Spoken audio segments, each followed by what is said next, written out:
Hello दोस्तों, कहानियों की दुनिया में आप सभी का स्वागत है। आज हम सुनेंगे शरत चंद्र चट्टोपाध्याय द्वारा लिखित एक बांग्ला कहानी का हिंदी रूपांतर, गुरुजी। तो आइए सुनते इस कहानी को। बहुत दिन पहले की बात है। लालू और मैं छोटे छोटे थे। हमारी उम्र होगी करीब 10 से 11 साल। हम अपने गांव की पाठशाला में साथ साथ पढ़ते थे। लालू बहुत शरारती था। उसे दूसरे को परेशान करने और डराने में मजा आता था। एक बार तो उसने अपनी माँ को ही डरा दिया। उसने यह किया कि एक रबड़ का सांप ले लिया। वह सांप उसने माँ को दिखाया। सांप देखकर माँ बहुत डर गई। वे घबरा कर दौड़ी। दौड़ने में बेचारी माँ के पाँव में मोच आ गई।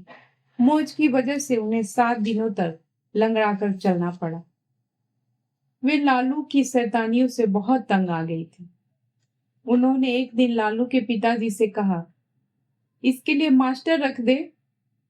जब रोजाना शाम तक पढ़ने बैठेगा तब इसे पता चलेगा, सारी शैतानी भूल जाएगा। पिताजी बोले, नहीं, जब मैं छोटा था तब मेरे लिए मास्टर नहीं रखा गया था। मैं तो अपने आप पढ़ा, खूब मेहनत की, पढ़ लिख कर आज वकील हूँ। मेरी इच्छा है कि लालू भी अपने आप खूब पढ़े लिखे, अच्छा आदमी बने। हाँ, इतना कर सकता हूँ कि जिस साल वो अपनी कक्षा में प्रथम नहीं आएगा उस साल हम उसके लिए घर पर पढ़ाने वाला मास्टर रख देंगे। सुनकर लालू ने चैन की सांस ली, लेकिन उसे माँ पर बहुत गुस्सा आया। लालू मास्टर को पुलिस जैसा मानता था, जो बात बात पर पिटाई करता है, जो मन मर्जी नहीं करने देता। लालू के पिता धनी गृहस्थ थे। कई साल हुए। उन्होंने अपना पुराना मकान गिराकर पुनः नया 3 मंजिला मकान बनवाया था। मकान बन जाने के बाद से लालू की माँ की इच्छा रही थी कि गुरुजी इस मकान में आकर जूठा गिरा दे, लेकिन वे काफी बूढ़े थे। वे फरीदपुर से इतनी दूर इसके लिए आने को राजी नहीं होते थे। बहुत दिनों बाद इस बार मौका मिल गया। गुरुजी सूर्य ग्रहण के उपलक्ष्य में काशी आए थे। वहां से उन्होंने नंद रानी को लिख भेजा कि यहाँ से वापस लौटते समय आशीर्वाद देने आएंगे। लालू की माँ की खुशी की सीमा नहीं रही। वे गुरुजी के स्वागत की जोर शोर से तैयारी करने लगी। उनकी बहुत दिनों की मनोकामना पूरी होने जा रही थी। इस नए मकान में उनके चरणों की धूली मिलेगी और घर पवित्र हो जाएगा। नीचे के बड़े कमरे से सारा सामान हटाया गया। निवार का पलंग गुरुदेव के लिए सोने के लिए बनवाया गया। इसी कमरे में उनके लिए पूजा की जगह बनाई गई, क्योंकि उन्हें 3 मंजिले पर स्थित पूजा घर में आने जाने में तकलीफ होगी। बहुत दिनों बाद गुरुदेव स्मृति रत्न वहां आ पहुंचे, लेकिन बड़े कुछ समय आए। आसमान बादलों से घिरा हुआ था। बाहर मूसलाधार बारिश हो रही थी और तेज हवा के झोंके चल रहे थे। इधर लालू की माँ को तरह तरह के पकवान बनाने, फल फूल सजाने आदि काम के कारण जरा भी सांस लेने का मौका नहीं मिल रहा था। गुरुदेव के लिए पलंग पर बिस्तर बिछाकर मसहरी लगा दी गई। थके मांदे गुरुदेव भोजन करने के बाद पलंग पर जाकर सो गए। इसके बाद नौकरों चाकरों की छुट्टी दे दी गई। मुलायम बिस्तर पर आराम पाने के कारण गुरुदेव ने मनी मन नंद रानी को आशीर्वाद दिया। आधी रात को अचानक उनकी नींद खुल गई। छत से पानी मसहरी को तर करता हुआ उनकी तोंद पर गिर रहा था। अरे बाप रे, कितना ठंडा पानी है। वे चौंक कर उठ बैठे और तोंद पर गिरे पानी को पोंछ डाला। फिर बोल उठे, नंद रानी ने मकान को नया जरूर बनवाया है, लेकिन पछाड़ की कड़ी धूप के कारण छत फट गई है। निवार वाला पलंग भारी नहीं था। मसहरी सहित उसे खींचकर गुरुदेव दूसरी ओर ले गए और फिर सो गए। लेकिन अभी आधा मिनट से अधिक नहीं हुआ होगा कि पुनः 2-4 बूंद आ गिरी। फिर दूसरी ओर ले गए और फिर पहले ही की तरह पानी गिरा। अब तक बिस्तर काफी भीग चुका था। इतना भीग गया था कि बिस्तर सोने लायक नहीं रह गया। गुरुदेव अब सोचने लगे कि क्या किया जाए। बूढ़े आदमी थे। अनजान जगह में दरवाजा खोलकर बाहर जाने से डर लगता था और फिर भीतर रहना भी खतरे से खाली नहीं था। जब छत इस तरह फट गई है तो पता नहीं कब सिर पर गिर पड़े। डरते डरते वे बाहर निकल आए। बाहर बरामदे में एक लालटेन जल रही थी। कहीं भी कोई दिखाई नहीं दे रहा था। चारों तरफ अंधकार ही अंधकार था। पानी जोर से बरस रहा था और वैसे ही तेज हवा चल रही थी। कैसे कोई वहां खड़ा रहे? घर के नौकर चाकर भी कहीं नहीं दिखाई दे रहे थे। पता नहीं वे सब किस कमरे में सोते हैं। स्मृति रत्न को इसका ज्ञान नहीं था। 2-3 बार उन्होंने आवाज भी दी, लेकिन प्रत्युत्तर में किसी ओर से कोई जवाब नहीं आया। एक और एक बेंच पड़ी थी। इस बेंच पर लालू के पिता के गरीब मुवक्किल बैठते हैं। लाचारी में गुरुदेव उसी पर बैठ गए। मन ही मन उन्होंने यह महसूस किया कि इससे उसकी मर्यादा पर ठेस पहुंचती है, लेकिन इस समय इसके अलावा और कोई चारा भी नहीं था। हवा में ठंडक रहने के कारण सर्दी भी लग रही थी। गुरुदेव ने धोती का एक हिस्सा खोलकर सिर पर डाल लिया और दोनों पैर आपस में सटाकर उकड़ू बैठकर यथासाध्य आराम पाने की कोशिश करने लगे। मन बड़ा दुखी हो गया। उधर नींद के कारण आंखें झपी जा रही थी। गरिष्ठ भोजन करने के कारण कई बार खट्टी डकारें भी आई।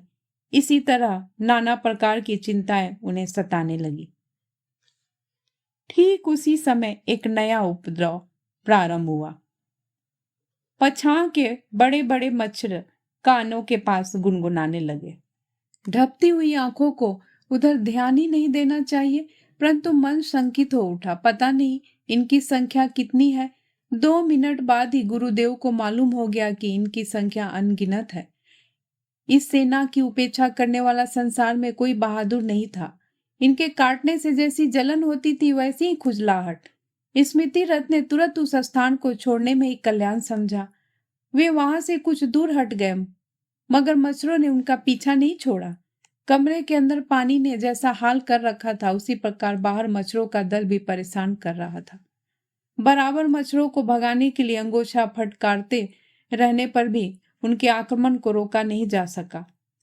थोड़ी देर बाद वे इधर उधर दौड़ने लगे। इस सर्दी में भी वे पसीने से लथपथ हो गए। एक बार उनके जी में आया कि जोरों से चीख उठे, परंतु ऐसा करना बचपना होगा समझकर चुप लगा गए। कल्पना में उन्होंने देखा कि नंद रानी मुलायम बिस्तर पर मच्छरदानी लगाकर आराम से सो रही हैं। घर के सभी लोग भी अपनी अपनी जगह पर सोए हुए हैं, लेकिन उनकी दौड़ धूप में जान फंसी हुई है। तभी किसी घड़ी ने टन टन कर 4 बजने की सूचना दी। वह परेशान होकर बोले, काटो कमबख्तो, खूब काटो, अब मैं तुम्हें भगाने से रहा। इतना कहने के बाद भी वे अपनी पीठ मच्छरों के हमले से बचाने के लिए दीवार से सट कर बैठ गए। फिर बोले, अगर सवेरे तक जीवित रहा तो इस अभागे देश में फिर कभी नहीं रहने का। पहली गाड़ी से घर चल दूंगा। क्यों यहाँ आने का मन नहीं करता था, अब समझ गया। यही सब सोचते सोचते उन्हें नींद आ गई और रात भर की थकान के कारण वे बड़े बेखबर सो गए। इधर नंद रानी काफी सुबह उठ गई, क्योंकि गुरुदेव की सेवा में काम करना था। रात में गुरुदेव ने केवल जलपान मात्र किया था। यद्यपि यह जलपान तगड़ा था, लेकिन नंद रानी मन ही मन सोचती रही कि अपनी पसंद की चीज वह नहीं थी। आज उस घाटे को पूरा करने की इच्छा उनके मन में हुई। नीचे उतरने पर उन्होंने देखा गुरुदेव के कमरे का दरवाजा खुला है। गुरुदेव मेरे पहले ही उठ गए जानकर वह बेहद लज्जित हुई। कमरे के भीतर झांक कर देखा तो वे नदारद थे। यह क्या हुआ? दक्षिण की चारपाई उत्तर की ओर कैसे चली गई? उनका झोला खिड़की के पास बाहर पहुंच गया था। पूजा के सामान और आसन आदि दूर बिखरे पड़े थे। बात कुछ समझ में नहीं आ रही थी। बाहर जाकर वे नौकरों को बुलाने लगी। नौकरों में कोई भी तब तक नहीं जगा था। उन्होंने सोचा, जब यह हालत है तो गुरुजी कहाँ गए? अचानक नंद रानी की नजर एक ओर उठी। अरे यह क्या है? एक कोने में अंधेरे में आदमी की तरह न जाने कौन बैठा है। हिम्मत करके वे आगे बढ़ आई तो देखा, अरे ये तो गुरुदेव है। आशंका से चिल्ला उठी, गुरुजी! नींद टूटने पर स्मृति रथ ने आंखें खोलकर देखा, फिर धीरे धीरे सीधे बैठ गए। नंद रानी चिंता और भय के कारण औरुद्ध कंठ से पूछ बैठी, गुरुजी, आप यहाँ क्यों बैठे हैं? स्मृति रत्न उठ बैठे और बोले, बेटी, रात भर मेरे दुखों की सीमा ही नहीं रही। क्यों गुरुदेव? तुमने नया मकान बनवाया तो जरूर है, मगर बेटी ऊपर की सारी छत चटक गई है। रात भर पानी की बूंदें टप टप मेरे ऊपर गिरती रही। कहीं छत न गिर जाए, इसीलिए डर कर बाहर भाग आया, लेकिन यहाँ भी बचाव नहीं कर सका। टीडियों की तरह मच्छरों ने मेरा आधा खून पी लिया। बहुत दिनों से मनाने और आराधना करने पर गुरुजी यहाँ आए थे और यहाँ उनकी हालत देखकर नंद रानी की आंखें गीली हो गई। बोली, मगर गुरुदेव, यह मकान तो 3 मंजिला है। बरसात का पानी 3-3 छतों को पार करके कैसे गिर सकता है? कहते कहते अचानक नंद रानी रुक गई। उन्हें यह समझते देर न लगी कि कहीं इस कांड के पीछे लालू का हाथ न हो। वे दौड़ी हुई कमरे के अंदर आई तो देखा बिस्तर काफी भींगा हुआ है और मसहरी के ऊपर एक बर्फ का टुकड़ा कपड़े में बांधा पाया। अभी तक वह पूरा नहीं गल पाया था। पागलों की तरह दौड़ कर वह बाहर आई। नौकरों में जिसे सामने देखा उसे चिल्लाकर कहने लगी, पाजी ललुआ कहाँ गया? काम काज जहन्नुम में जाए, वह शैतान जहां मिले उसे मारते मारते पकड़ लाओ। लालू के पिता उस समय नीचे उतर रहे थे। पत्नी का चीखना चिल्लाना देखकर वे हैरान रह गए। उन्होंने पूछा, आखिर हुआ क्या? यह क्या कह रही हो? नंद रानी ने रोते हुए कहा, या तो ललुआ को घर से निकाल दो, नहीं तो मैं आज गंगा में डूबकर अपने पापों का प्रायश्चित करूंगी। मगर किया क्या है उसने? बिना अपराधी गुरुदेव की कैसी गति बना दी है उसने। आओ, आकर अपनी आंखों से उसकी करनी देख जाओ। सभी अंदर आ गए। नंद रानी ने सब दिखाया और सुनाया। फिर पति से बोली, अब तुम ही बताओ कि शैतान लड़के को लेकर कैसे इस घर में रह सकते हैं? गुरुदेव की समझ में सारी बात आ गई। अपनी बेवकूफी पर वे खिलखिलाकर हंस पड़े। लल्लू के पिता दूसरी ओर मुंह फेर कर खड़े हो गए।